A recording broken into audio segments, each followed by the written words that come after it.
तुम्हाला आठवत असेल ऑक्टोबरमध्ये सुप्रीम कोर्टाने सांगितलं होतं की शिवसेना आणि राष्ट्रवादीच्या आमदारांसंबंधी अपात्रतेसंबंधीचा निर्णय हा नार्वेकरांनी शिवसेनेसंबंधी 31 डिसेंबरच्या आत घ्यावा आणि राष्ट्रवादी संबंधी 30 जानेवारीच्या आत घ्यावा।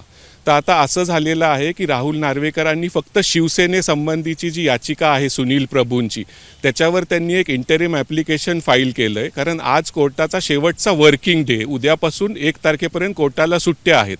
तर त्यांनी ॲप्लिकेशन फाईल केलं आहे की शिवसेनेसंबंधीचा जो 31 पर्यंतचा निर्णय आहे तो त्याच्यासाठी मला वेळ वाढवून द्यावा, कारण त्यांनी प्रयत्न केलेला आहे की ही सुनावणी तोपर्यंत संपवायची, पण त्यांना असं वाटतंय की एक सुनावणी काही संपणार नाही तोपर्यंत।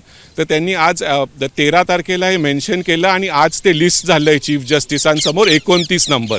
त्यामुळे अंदाजे एक 11:30 पावणे 12पर्यंत आपल्याला समजेल की कोर्ट त्यांचं हे मान्य करतं का नाही की वेळ वाढवून देण्यासंबंधी राहुल नार्वेकरांनी वेळ वाढवून मागितलेला आहे।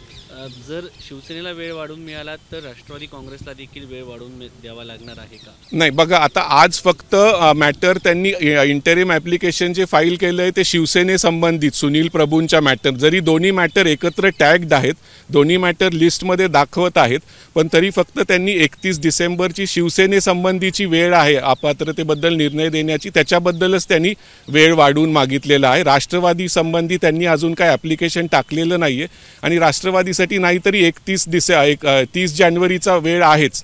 त्यामुळे शिवसेनेसंबंधीच आज सुनावणी होईल आणि त्यांनी पण ही घाई केली आहे, कारण सुट्ट्या आहेत आणि 31 डिसेंबरची डेडलाईन आहे। कोर्ट परत सुरू होतं आहे 2 जानेवारीला। तुम्हाला आठवत असेल ऑक्टोबरमध्ये कोर्टाने हे मॅटर 5 जानेवारीसाठी लिस्ट केलं होतं, पण तरी राहुल नार्वेकरांनी वेळ त्यांना वाढवून पाहिजे, त्यामुळे त्यांनी तांत्रिकदृष्ट्या त्यांना इथे यावंच लागणार होतं।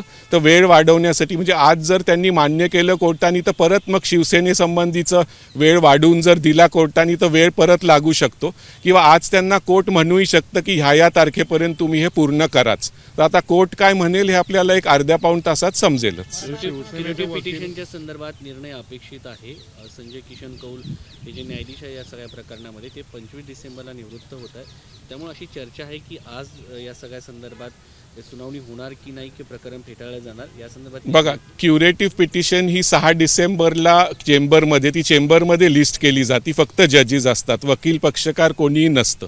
त्यामुळं इंटरनेटवर असं दाखवलंय की ती लिस्ट झालेली आहे, त्याची जजमेंट अजून यायची आहे। पण जरी आज जस्टिस कौल हे रिटायर होत आहेत 24 तारखेला आणि आज त्यांचा लास्ट वर्किंग डे, लिस्टमध्ये असं काय आलेलं नाही आहे की आज क्युरेटिव्ह पिटिशनची जजमेंट येईलच।